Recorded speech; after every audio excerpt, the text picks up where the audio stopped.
Hello, friends. Welcome to the National Constitution Center and to today's convening of America's Town Hall. I'm Jeffrey Rosen, the president and CEO of this wonderful institution. Let's inspire ourselves, as always, for the discussion ahead by reciting together the National Constitution Center's mission statement. Here we go. The National Constitution Center is the only institution in America chartered by Congress to increase awareness and understanding of the U.S. Constitution among the American people on a nonpartisan basis. We've got some great programs coming up in May. On May 10th, I will be in conversation with A.J. Jacobs about his new book, The Year of Living Constitutionally. On May 15th, we have tech policy experts discussing the relationship between AI and the Constitution. And on May 20th, Steve Hahn and Manisha Sinha will discuss their newest books about illiberalism. It is a great pleasure and an honor for the NCC to convene two great scholars to discuss the role of Meta's Oversight Board and questions involving election integrity. Michael McConnell is Richard and Frances Mallory Professor and Director of the Constitutional Law Center at Stanford Law School and a Senior Fellow at the Hoover Institution. Kenji Yoshino is Chief Justice Earl Warren Professor of Constitutional Law at NYU and Director of the Meltzer Center for Diversity, Inclusion, and Belonging. Professors McConnell and Yoshino are two of America's leading constitutional scholars. They come from diverse perspectives, but they're united in a commitment to the First Amendment and in their service on the Meta Oversight Board, which is a unique body with a great responsibility for enforcing free speech values in times of elections. I was so honored when they agreed to come to tell us about what the Meta Oversight Board does and to discuss some of its important recent cases involving election integrity. And I know we all have a lot to learn from them. Welcome, Kenji and Michael. Kenji, why don't you start by telling us what the Meta Oversight Board does and what sort of issues involving elections it deals with? Yeah, so first of all, Jeff, it's an enormous pleasure to be with you here today. It's the privilege and honor is mine. So the Meta Oversight Board is a body of 22 individuals globally who help Meta deal with the thorniest content moderation issues that the platform faces. We're an independent body that stands apart from the corporation itself, and we make decisions in 7 priority areas: elections and civil space, crisis and conflict situations, gender, hate speech, government use of Meta's platforms, automation, and treating users fairly. So I think we're coming together today to talk about the elections priority.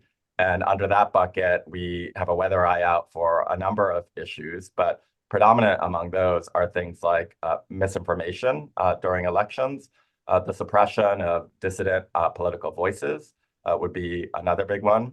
And then finally, violence and incitement, the worry that, these elections, which should be safe and secure around the world, are going to be subjected to threats of violence or actual violence itself. I'd be remiss if I didn't conclude by saying that, as we all know, this is a ultimate election year where 49% of the global population is going to the polls to vote. I do not think that we have ever seen an election year like this before. And so in that context, the work becomes all the more important. It does indeed, and we're very glad to have the chance to discuss it. Michael, the Oversight Board was a unique structure when it was created. You were present from the creation. Tell us what the goals were in creating the Oversight Board was and how it's worked. Well, Jeff, the idea here is that the social media companies are enormously important and powerful gatekeepers for speech. And some people think, well, why don't they just let everything go? But nobody actually wants that. We all want spam out. We all want the law to be enforced. We don't want terrorists to be able to organize over the network. We don't want people to be bullied and harassed. There are lots of limitations on speech that I think most users agree about. But having a private company with its profit motives and its interest in pressure from advertisers, being in complete control, strikes many people in a democratic system as being troublesome. And yet the government as an alternative could easily be worse. The experience of government regulation of speech around the world is not a happy one. And so this is an idea, an experiment to ask a certain number of people on a part-time basis, people who all have been engaged in civic action in various roles, to be an independent board. We don't work for Meta. None of us has ever worked for Meta. Many people actually have been critics of Meta in the past, and to review specific cases and make recommendations for how Meta can deal with some of its really hard problems. Thank you very much for that. Well, let's discuss some of the recent decisions relating to free speech and election integrity. Our friends in the audience can find the decisions on the website of oversightboard.com. We'll chat some of them. And among the most important initial ones involved the decision to uphold Meta's decision temporarily to remove President Trump for his comments surrounding January 6th, but to reverse the decision to suspend him indefinitely and to insist on the adoption of standards for deplatforming politicians. Kenji, tell us about this decision, a kind of Marbury versus Madison for the Meta Oversight Board. What did it hold, and what is its significance? Yes, absolutely. So, this is a violence and incitement case where President Trump was deemed by Meta to have incited violence with his comments around the January 6th incident, at the Capitol. And as you said, they suspended his account indefinitely, without any kind of guideline around that. So, I think oftentimes the headline of what the Oversight Board did in that decision is not really the most important thing that we did. So the headline was that we upheld Meta's decision to suspend.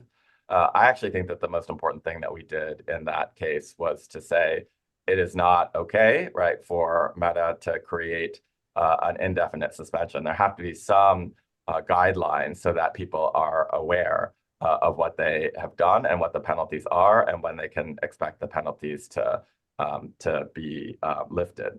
So as Michael was saying, what we worry about as the Oversight Board is that the speech platform that has billions of users on it is being regulated too much by economics and profit motives rather than through international human rights standards. So in our decision making, we sort of adhere to certain international human rights standards, particularly those promulgated under the International Covenant of Civil and Political Rights, Article 19, which thinks about things like legality, legitimate aim, and necessity and proportionality.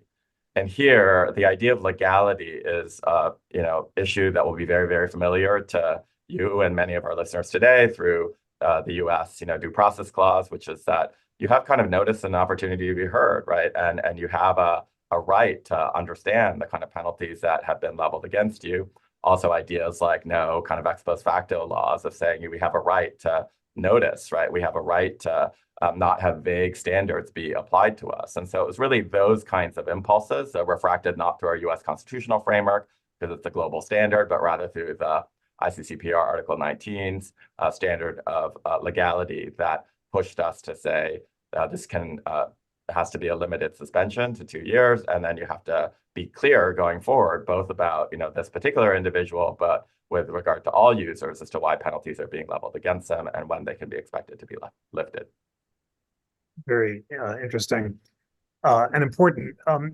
Michael, say more about the speech that the board held could be temporarily restricted, in particular, President Trump's comments, "We love you, you're very special," in his first post, and "Great patriots remember this day forever," in the second post, violated Facebook's rules prohibiting praise or support of people engaged in violence, but it wasn't permissible to impose an indefinite suspension.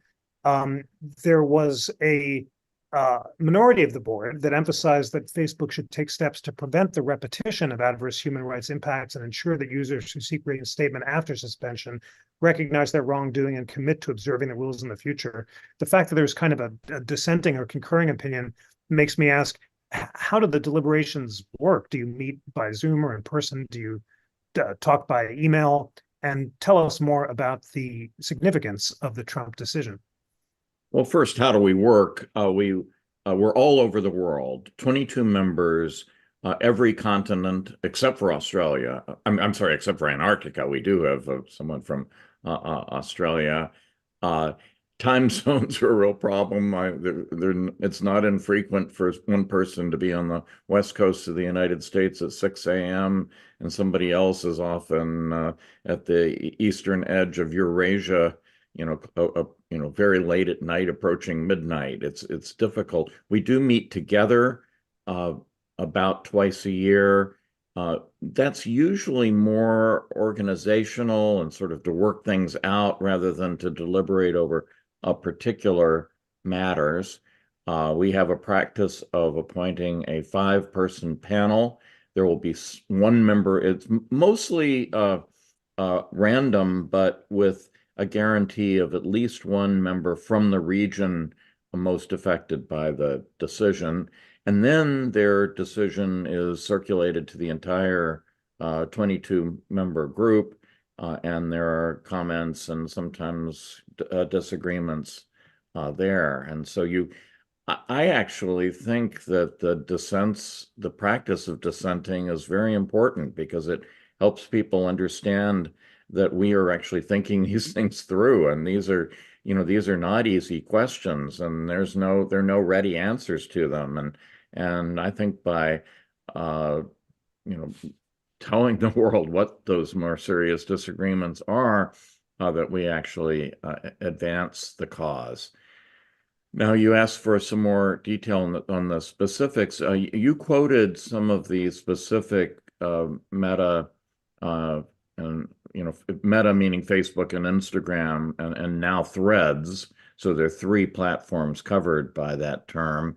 That the community standards, the specific ones that were most in play with President Trump on January 6th had to do with his words of praise as the riot was taking place at the Capitol, and members of Congress were having to take cover, and the office of the Speaker of the House was invaded, and people in weird costumes were making threatening statements. As that's going on, the president was actually praising them and talking about how them as patriots and so forth.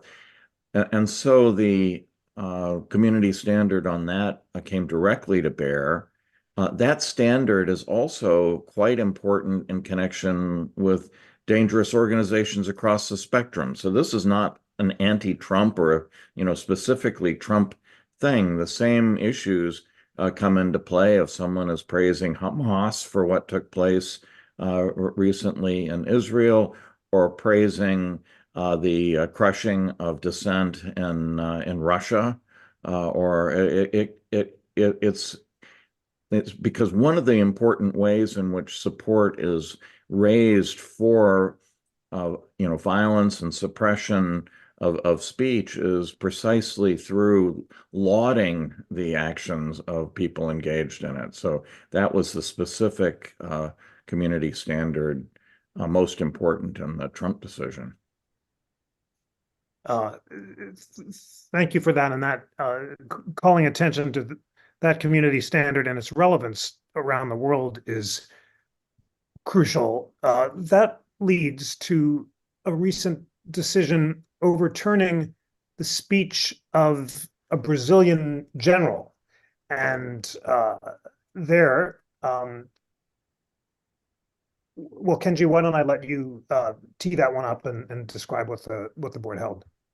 Yeah, so there's a hotly contested election in Brazil, and I believe we handed down this decision about a year ago. And in the wake of that decision, the election, where Bolsonaro lost, there was a Brazilian general who, in uniform, made a speech exhorting individuals to essentially, storm the Capitol. So one of the interesting things about being on this board is that you see geopolitically how much, particular situations would rhyme with each other. So there, we again, took down the post and said that you were not allowed to urge, individuals to engage in this kind of, activity in a highly sensitive time in a highly sensitive area.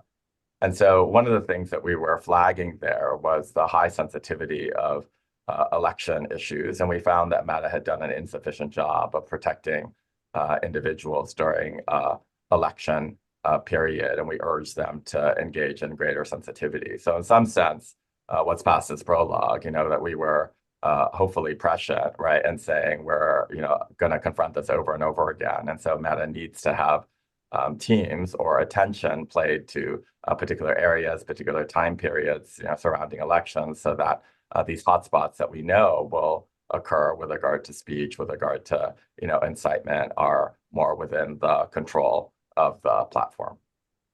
Can I just add to that Meta has what are called crisis policy protocols in place when they expect that there are going to be this kind of violence and commotion, and elections are treated under that heading.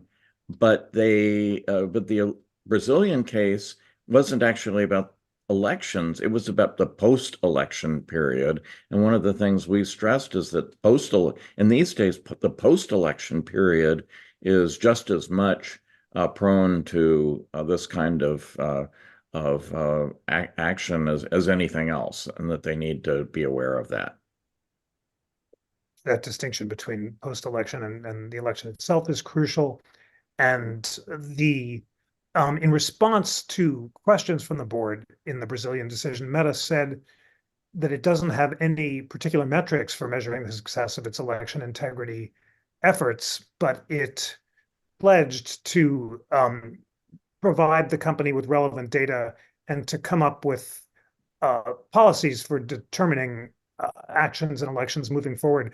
What are the kind of policies that the board thinks that the company should adopt? And Kenji, what kind of issues moving forward in elections does the Brazilian decision flag?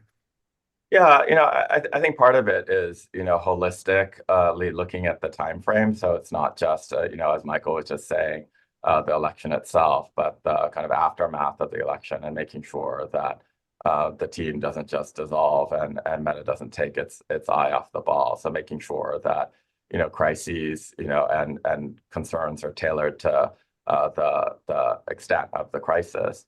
But also, skipping ahead a little bit, one of the conversations that we've had more recently was with regard to manipulated media in the Biden case, where Biden was portrayed through manipulated media as inappropriately touching, his adult granddaughter's breast.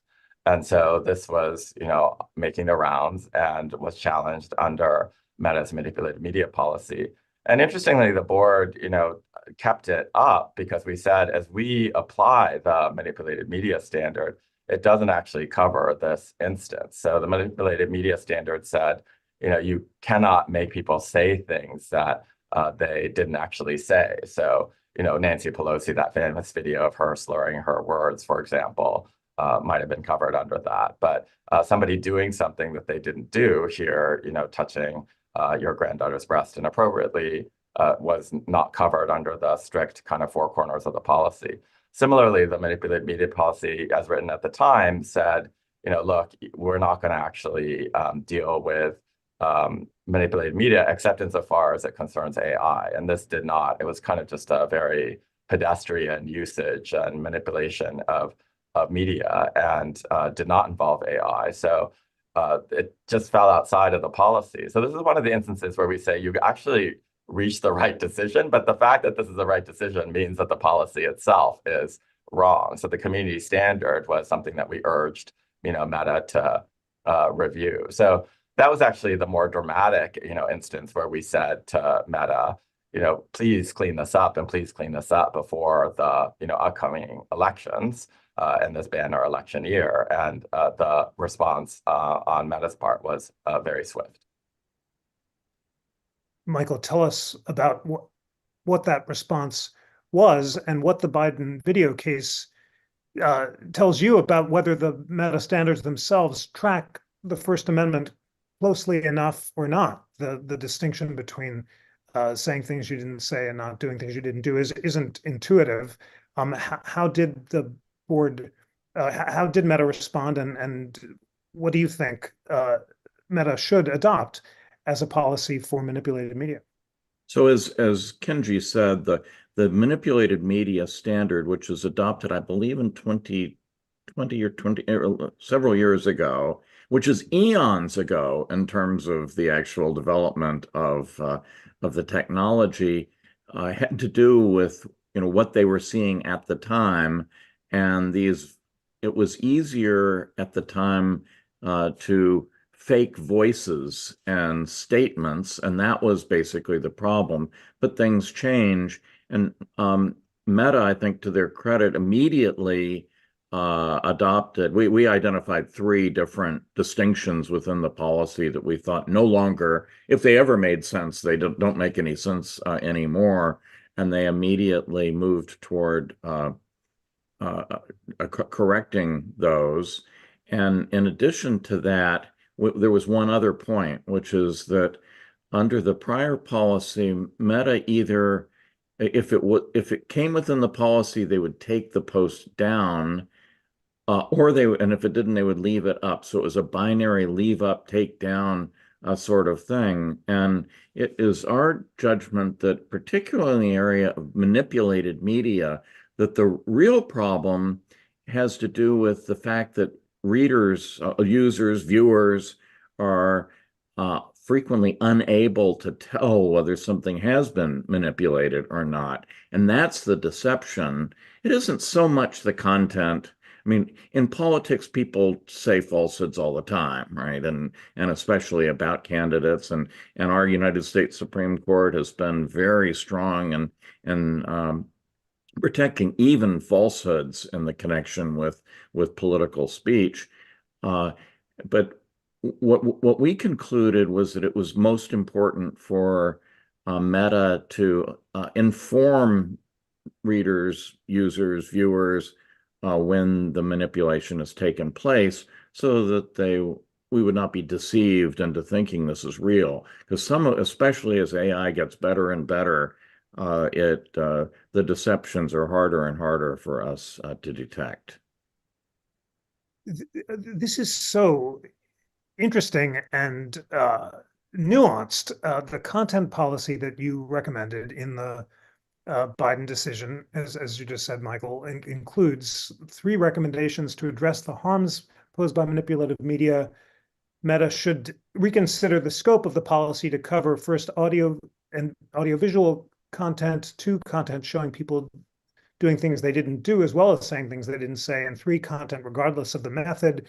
You also asked for clearly defining in a single unified policy the harms that Meta sought to prevent beyond preventing users from being misled.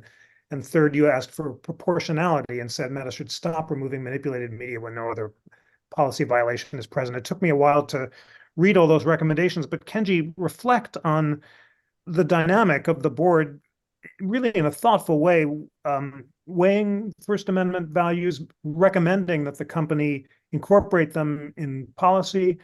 Or do you feel that free speech values are being well respected, and how is this dynamic working?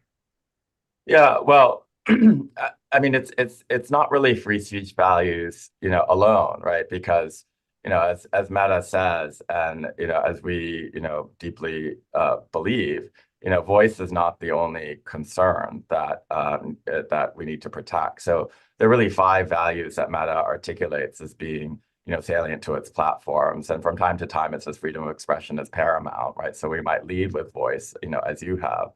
But there are 4 other voices too. There's values as well. There's privacy, there's authenticity, there's dignity, and there's safety. So what I find to be incredibly fascinating about my time on the board is that the balances among these different values can be extremely tricky, and that in many ways we are kind of not as tilted over one wing vis-a-vis speech. I'm curious as to whether Michael agrees or not, as U.S. First Amendment jurisprudence would indicate. So, I've written a little piece on this, and it's pushed me back into the history of the creation of the Oversight Board. And in fact, early on, with regard to content moderations, long before the Oversight Board even existed, content moderation was done by, First Amendment standards, that the people who were in charge of these issues were trained in a U.S. First Amendment tradition of, yes, the Nazis get to march in Skokie, yes, you get to burn a cross on your yard, because the very boast of our First Amendment jurisprudence, as the Supreme Court recently reminded us, in the Mattel versus Tom case, is that we protect even the speech that we abhor. And so the speech we hate doctrine is part of a very expansionist and rigid vision that is intensely speech protective. And the story goes with Meta is that as Meta became more global, it realized what an outlier the United States was and could not simply default back to U.S. First Amendment jurisprudence, because, if you go to Europe and you look at sort of hate speech laws there, the cast is very, very different and much more tilted towards equality or dignity than it might be towards, speech. And so as a global platform that insisted on having community standards that were not geofenced, that, applied across the globe, the balance, I think, had to be struck differently. And that's why our baseline here is not the U.S. Constitution and free speech, but rather international human rights norms. So one of the things that I've greatly appreciated on being on the board is that because we're not state actors and because we are global, we can strike these balances differently from what I was taught and what I teach. Are the First Amendment norms with regard to free speech. So and sometimes we acknowledge that in our decisions. So I'm venturing a little bit further afield, but I still hope this is useful. We issued a decision on blackface where we said, if you actually portray yourself in blackface, even if it comes from an innocent tradition like the Dutch, Black Pete tradition, we are going to prohibit it. And we know that if we were a state actor, if Meta were a state actor, we would not be able to do that, right? International human rights law would probably not allow that, absent some exception like, violence or true threats or something like that. But given that we are not, regulating a state actor, given that this is a private, kind of super compliant speech situation, we can strike that balance differently. And on balance, equality norms trumped, or dignity norms trumped, speech norms in this particular hate speech context. So that's a hate speech case. But, all of these issues go to what the board is trying to do in elections, as well, which is to try and balance out these different values. And what's been really striking to me is that if the baseline is international human rights norms, oftentimes that calculus comes out differently than it would if the baseline were U.S. First Amendment norms. Fascinating. Michael, you are a prominent defender of U.S. First Amendment norms. Do you feel that the board is respecting them sufficiently in using international human rights as a baseline, or would you strike the balance in a different place?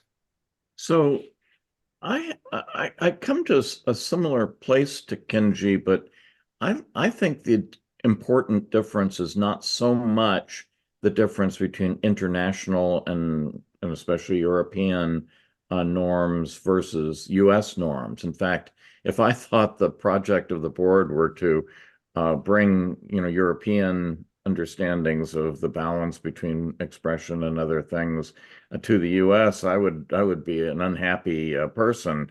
I think the more important point is the one that Kenji was making toward the end, which is the difference between a private company and a government. So even within the United States, private companies are free to not convey speech that they disagree with over their platforms. Newspapers can do this, and there are actually, I think, 3 cases before the Supreme Court this year talking about that balance. And I think when you reflect upon this, that's what almost anyone would recognize. So take, for example, nudity and pornography. Our constitutional law does not allow the state to criminalize a lot of erotica, falling short of obscenity, which is fairly strictly defined. Meta made a choice very early on, maybe at the very beginning of the platform, that it was going to be a family-friendly platform and was not going to allow it to be taken over, as some platforms have been, by a whole bunch of sexual garbage. Now, the state couldn't do that, but Meta is free to do that. And spam is another thing. The government couldn't make spam illegal, but certainly the platforms have a right to keep spam off. Meta also made a decision in favor of authenticity, that is, people speak in their own voice. Well, out in the constitutional world of the First Amendment, people very frequently have a right to speak anonymously or pseudonymously. After all, the Federalist Papers were published under the name of Publius, not under the actual author's name. So all of these are actual differences between private companies and the government that we constantly are taking into consideration, and frankly having to figure out, because although we refer to international human rights decisions, most of those are also about governments, and it's our task to try to figure out to what extent that properly applies here. Now, we started out talking about the manipulated media standard, and here I think we have landed much more closely where the U.S. Supreme Court has on freedom of speech. That is to say, falsehoods can only be banned as such when there's an identifiable harm from them. And that's the reason why we say don't take it down just because it's manipulated media. Give the viewers the information they need to be able to tell whether they're being manipulated or not, but don't take it down unless it violates some other independent standard, which is to say it produces some other harm. And that is frankly just exactly the holding of the United States in a case called United States versus Alvarez. Kenji, tell us more about whether you think the board is striking this balance between speech and other norms like dignity and privacy in a thoughtful way. Among the cases that the board relied on in the manipulated media case was one involving sexual harassment in India, where the board upheld Meta's decision to restore a post to Instagram containing a video of a woman being sexually assaulted by a group of men. The board found that Meta's newsworthiness allowance is inadequate in resolving cases like this, and the company should introduce an exception to the adult sexual exploitation policy. It's just another example of how in what a nuanced way that the board is striking these balances. As you step back and look at the board, how do you think it's doing? Yeah, I mean, I am a true believer here. So I think the board is doing an excellent job. And if anything, I think that this model could be exported to other contexts, right? So, just to clarify, where I was going with the European standard, that's really a story, as I understand it, of how the standard evolved within Meta itself. So it's an origin story rather than a normative story about what Meta's strongest defense is with regard to how it would balance norms differently than First Amendment jurisprudence would. I think the normative story is very much this private-public, distinction that Michael has also fastened on. But if you think about that for a minute, if we can pan out, that applies to other contexts as well. So if you look back to the kind of ill-fated congressional hearings on anti-Semitism, on the Hill, the University of Pennsylvania president kept saying, I adhere to the Constitution. We adhere to the Constitution's First Amendment, kind of protections in response to whether calls for genocide would incur some punishment, right, on UPenn's campuses. And she got accused of being overly legalistic, right, in her answers and being kind of bloodless or overly analytical in the way that she responded. I actually had a different concern. I was worried that she was not being legalistic enough because, the Constitution does not bind the University of Pennsylvania. So to act as if UPenn, was bound by the Constitution in any way or free speech norms in any way, I think was wrong, right? Or it just is wrong, right? And she's very, very smart. She's a constitutional scholar herself. Like she herself was very clearly aware that she wasn't bound, but she was kind of wrapping herself in the Constitution in a way that I thought was ill-advised, because she could make the choice, and Penn could make the choice to be bound by the Constitution's norms. But to elide the fact that it is a choice, I think, is a mistake. Because I think increasingly private, actors, whether they be universities, whether they be companies, are all going to be called upon to make these very thorny decisions about speech. And I don't think that they're going to simply be able to bleed out, the First Amendment, free speech, and expect the United States Supreme Court to do that. So it raises a question of why so many individuals do that. And part of it may be that people are reading free speech broadly as a norm rather than narrowly as a rule. But I think the main reason people do that is that these speech issues are so difficult and so painful that it's much easier to just outsource them to the United States Supreme Court rather than to deal with them on their own. So love it or hate it, one thing that I really do admire about Meta and the OSB is that they at least had the courage to say, we don't think that the United States Supreme Court can be our guide. We don't think that we ourselves can do it on our own. And so therefore we want a separate independent body to do this.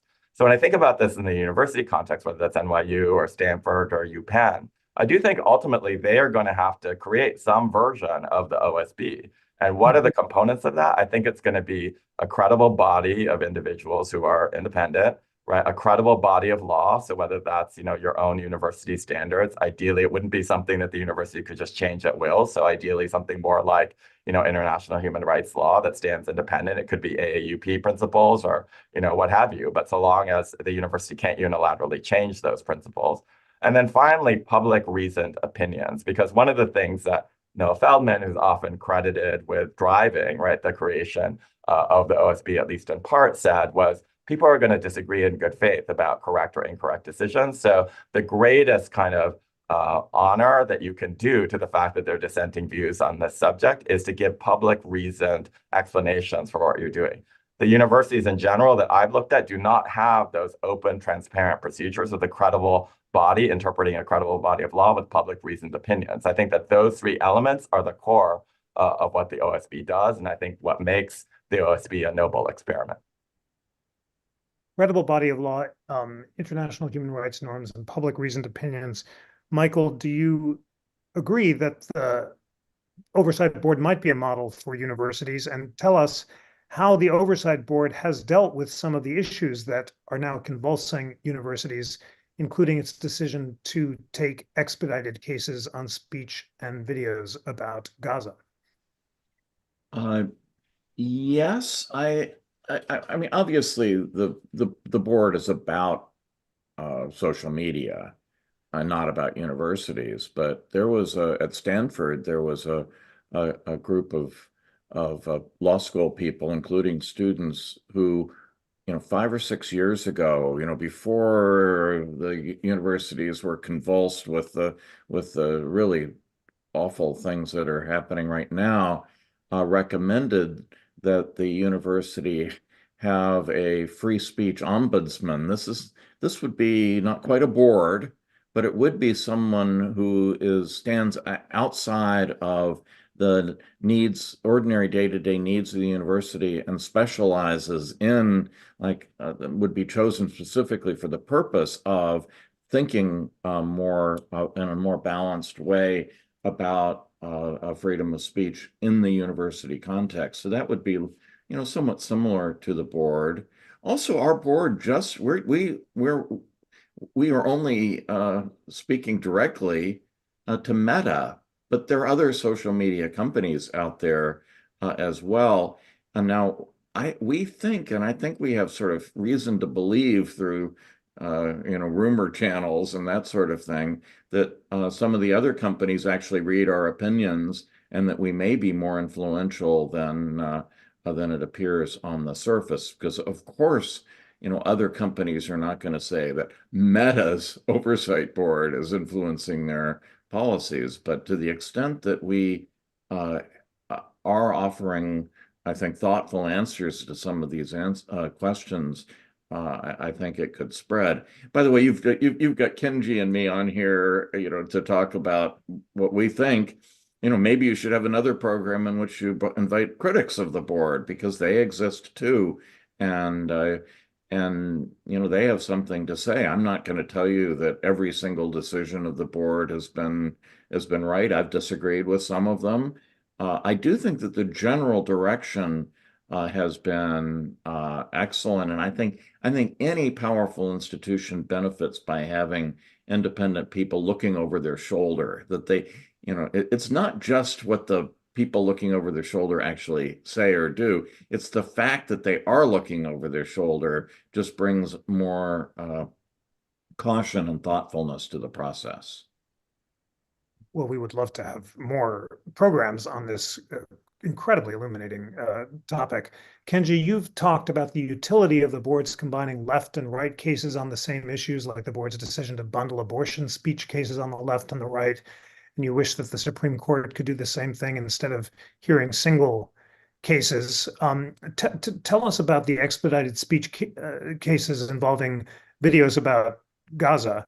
What issues did they raise, and how did the board deal with them? Yeah, so sometimes, just by way of quick background, we do formally bundle cases that are on a similar topic. And as you noted, with abortion speech, both pro-life and pro-choice, we bundled instances of that speech and then protected it across the board. So this is actually a very useful way, I think, to make sure that we keep the stakes of the cases steadily visible without it being about whose ox is getting gored, or whose party is being favored or disfavored. So I just want to harken back to an important thing Michael said earlier, which is that the Trump case wasn't just about Trump. In fact, its effects extend far beyond Trump, and it's really important to keep that as legible as possible. And one of the ways in which we do that, on the board, is to take speech from opposite sides of the spectrum, to link them together and then let the ideologies cancel each other out because we reach the same decision, on both in a speech protective vein. So the expedited cases, which we just started taking this past year, in 2023, had to do with the conflict in the Middle East. And what we did was not to formally bundle, but to link two cases. And the two cases both concerned quite harrowing, viscerally kind of moving videos from both sides. So there was one from Gaza City, a hospital there that had just been destroyed. And then there were some very kind of poignant, powerful scenes of the suffering in that hospital. And then there was another video that came from that depicted a scene from Israel, where a woman was pleading with her kidnappers not to be kidnapped by them. And so the notion was, yes, we understand why the impulse might be no one should have to see this. This is an incredibly volatile period, incredibly sensitive time. But we felt that whether we protected or didn't protect, the videos would be better served if they were linked to each other, because what we ended up doing was to say both videos should be left up. People in the hospital should have the capacity to know, right, that their relatives can find them. People who are family and friends of the individual being kidnapped should be able to mount a search for that individual, right? So there are really strong humanitarian reasons on both sides that without saying that this is not an incredibly difficult, sort of seemingly intractable, conflict in the Middle East. This was kind of our piece of it, to say we're going to protect speech on both sides, and we're going to link these two cases so that people can understand why we did that, right, without letting ideology get too much in the way. Fascinating. Michael, how do you think the board is dealing with Gaza-like issues? Could one post videos from the river to the sea of the kind that became of controversy during the hearing with the college presidents? And does the board's approach to the Gaza conflict teach anything to universities who are dealing with the conflict today?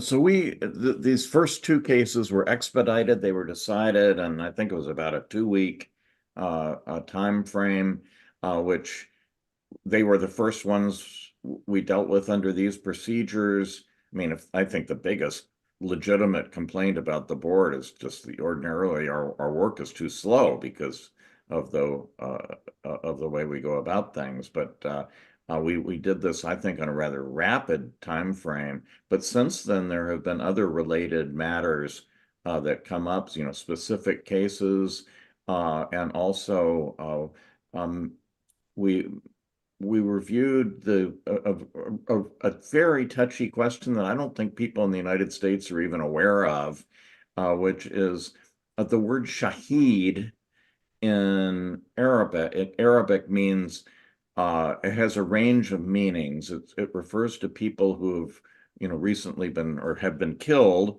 It sometimes means martyr, and it is often used in connection with terrorists who die in the course of trying to do that, and thus it touches on that issue we were talking about before of praise for terrorists or other dangerous organizations.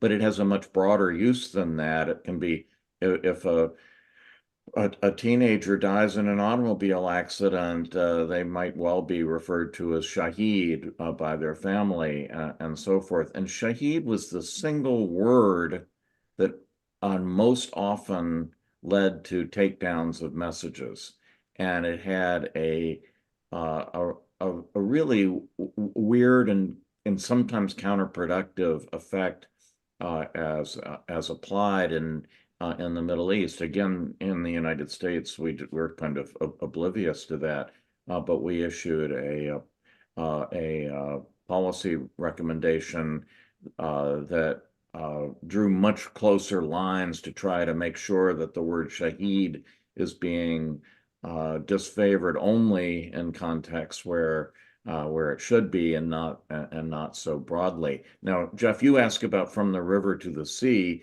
That happens to be, there's been a public announcement that happens to be a specific case that is being taken up by the board, and I'm not going to predict how it's going to come out, but and it may be open. I can't remember exactly the timeline, but your listeners may be interested to know that we announce cases when they're being taken up, and we welcome public comment. A lot of those comments are from civil society groups of various sorts and academics who study the matter, but anyone is free to comment, and we take those all into account and very seriously. So, cases like this, some of the listeners on this program may want to chime in. That would be very constructive, and we will post the links to allow people to do that. Back to election integrity, the board has decided important cases recently involving a Cambodian prime minister. It overturned Meta's decision to lead up a video on Facebook in which the Cambodian prime minister, Hun Sen, threatened his political opponents with violence.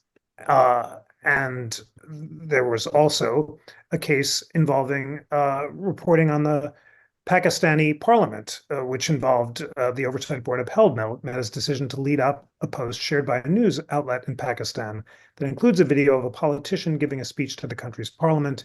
The board considers that safeguarding such figurative speech in the run-up to elections is fundamental. Kenji, tell us about these cases. Yeah, they're actually really good cases to consider together. So the Hun Sen case led to actually the entire Oversight Board being banned from travel to Cambodia because we were deemed kind of persona non grata. So I suppose we can wear that as a badge of pride for having some effect there. But in that case, the Cambodian prime minister incited violence against his political opponents. This is now the father of the current prime minister because there's been a regime change. But the Cambodian prime minister said, we will go after our opponents with the bat, right? And incited sort of violence in that way. And we deem that to be not permissible. We told Meta that it needed to be taken down. And then we also urged a suspension of the prime minister's account. The Pakistani case was on the surface perhaps similar, right? It was a individual in Pakistani parliament, so an elected official making a speech saying that individuals should be hanged, right? And so that might seem to be even more serious. But when we looked at the context, it was much more figurative. It was similar to our, death to Khomeini, case, which we saw as kind of down with Khomeini. But one of the salient distinctions among those cases is that the media environment was very, very different in Cambodia, where Hun Sen, kept the prime minister at issue in that case, had a very, very long history of suppressing traditional sources of media. And so in that media environment, his defense was, this should be, and Meta's defense was this should be publicized because it's newsworthy, right? And that just seemed a little bit backwards to us. It seemed like somebody was taking advantage of first shutting down any other source of media other than themselves, and then saying that their Facebook feed should be kept up, because they were newsworthy. So this to me struck, that this had the kind of tincture of that old law school saw about you can't sort of kill your parents and then throw yourself on, ask for clemency from the court on the ground that you're an orphan, right? I mean, you caused the situation that you're now trying to, take advantage of. And so, one of the things that strikes me in these cases that I frankly wasn't anticipating as much was how profoundly context dependent each one of them, would be, right? So those, cases sort of rabbited off in different directions, even though they seemed like they concerned, relatively similar forms of speech because of distinctions pertaining to media, but also, others that made the difference between them. Can I just add one more detail about the Cambodian situation? I think this is an example of where having an independent board like the Oversight Board really helps Meta, because because Hun Sen's immediate reaction was to shut down Meta, shut down Facebook as the more important platform there, shut Facebook down entirely. And of course, they don't like that for commercial reasons, but they also don't like that because Facebook is such an important medium of communication among Cambodian people, not just for political speech, but even for, very ordinary communication. And to have the whole country deprived of the platform was a very heavy, weapon on Hun Sen's part. But because Meta can say, oh, but we are committed to following the Oversight Board's decisions. They can sort of they can outsource the blame for this. And so instead, he banned the 22 members of the board from being able to come to Cambodia rather than shutting down Facebook altogether. And I think that there would not have been that kind of good cop, bad cop benefit in the absence of something like the board. Now, I should point out, because this I think is a little disappointing, that the company did not fully follow the board's recommendations here. I think it's probably the only really important recommendation in the history of the board where they flatly said we cannot do part of it. And that had to do with the future treatment of Hun Sen's accounts over the platform. And can I slightly pull against that, which is to say, good cop, bad cop to me, Michael, suggests that like it's the same kind of entity, right? Deploying two different tactics to achieve the same end.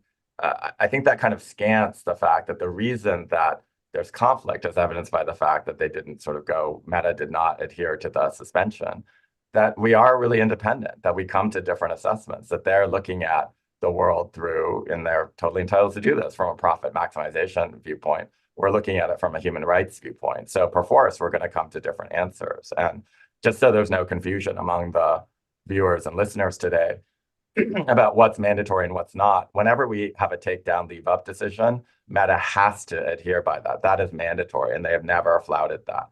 When we have recommendations, they have to respond, but they do not have to take the recommendation. And in this particular case, as Michael said, they did not. But this right of response that we have, I think, is critically important, because what I'm beginning to understand now, having been, on the board, I'm the newest member of the board, so I've been on for a year and change now, is how iterative, this conversation is. Inevitably, there'll be another case that raises the same issues, and then we'll be right back into the conversation again. So the fact that we give recommendations and then they have to speak back to us and then we get to speak back to them again next time similar issues arise means that we're in this, conversation together. But it's conversations that are being approached, through positions of complete independence from each other rather than, trying to voice, the same strategy in two different ways.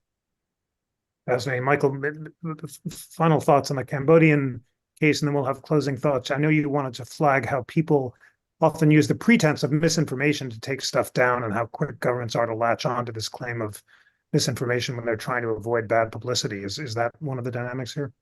I think it is. I mean, in the Hun Sen case, it was a threat of violence rather than an attempt to get the company to take down alleged misinformation. But there are governments, China is one of them, that put tremendous effort into getting criticism of the government eliminated from world discussion, and they bring pressure in various ways. And we try to be alert to that and be a guard against it.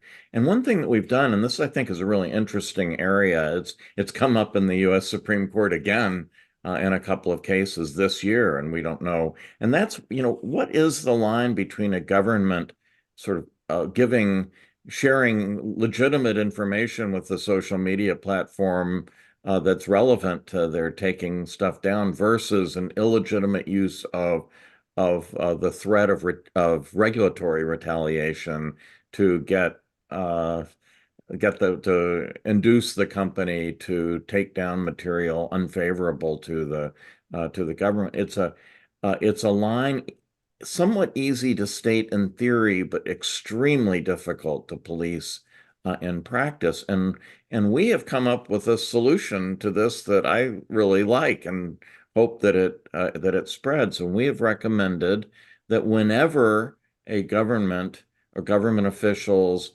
request takedowns of posts on the platform for reasons other than legality, that is, they're when the government is saying, well, this is hate speech, or this is which is not illegal, or this is misleading information, or that sort of thing, that the company simply make a public announcement, a list of the contacts from the government urging that. Much of what the government urges is entirely legitimate, and making it public is not going to hurt anything. But there are times when governments, and remember, we're talking about governments all over the world, but the United States government is not immune either. But there are times when they are misusing their power over the companies to avert criticism, and so this is an area where a little sunshine would help the problem. The United States Supreme Court doesn't have that option. It has to decide the line about when the government goes too far and when it doesn't. But we and Meta have a chance of a solution that is less binary than that. Well, that's a superb note to emphasize at the end of this great discussion. I have to say how struck I am by the nuance and thoughtfulness of these discussions, and also by the fact that both of you, coming from different perspectives, really do find yourself substantively agreeing on these complicated issues more often than not. You've both flagged the importance of transparency and accountability as one of the factors that's made that possible. But Kenji, as you reflect on why the board is able to have these civil discussions and to agree more often than not, what are some of the factors that you'd point to? Yeah, two come to mind. So one does us less credit and the other does more. So I'll emphasize the second one more. The first one is, I think free speech makes strange bedfellows of politics, right? So that, people who are from different sides of the ideological spectrum, as Michael and I are. I like to think that I'm a reasonable progressive and Michael is a reasonable conservative, but I think we come at this with different ideological priors sometimes. When it comes to issues of free speech, oftentimes that's totally irrelevant, right? Can you actually, as a political candidate, make inciting, utterances, saying that you're going to take the bat to your political opponent, right? The board was, unanimous and behind that decision, right? So that's one idea of like speech makes strange bedfellows. The other one I hope does more credit to us, which is that, we are in this kind of noble experiment together. We are, driving towards the same end. And if you work in diversity and inclusion long enough, as I have, one of the things that you realize can erode, otherwise quite significant differences between individuals is a common goal, right? And a total commitment to that common goal. So, one of the great gifts, I haven't said this publicly before, Michael, but for my service on the board has been able to serve with people who are significantly more conservative than I, and being able to team in them what these issues. I've learned an incredible amount from them. And I know that's near and dear to your heart at the National Constitution Center, Jeff. So I hope that this is, experiment that you can rejoice in as well. I can absolutely rejoice in it, and in this very inspiring discussion, which is a model for the kind of civil dialogue that we're hoping to encourage. Michael, last word to you. What are the factors on the board that you think account for the civil dialogue and unexpected agreement that it is demonstrating? Actually, if you don't mind, I'd just like to say something to the audience, whom I assume is pretty diverse too. That the board will do better work if we get more input from the public in several different ways. One I've already mentioned, which is the public comments on the specific cases. But remember, the cases come to us most of our cases come from user appeals. And I think there is a narrative out there that the board is just one more sort of, globalist, left-leaning, organization that doesn't care about conservative speech. And I just want to say, I don't think that is at all true. I don't think it's true. Certainly isn't true of me. It's not true of Kenji. And if it's not true of Kenji, it's probably not true of anybody, right? But it can be a self-fulfilling prophecy.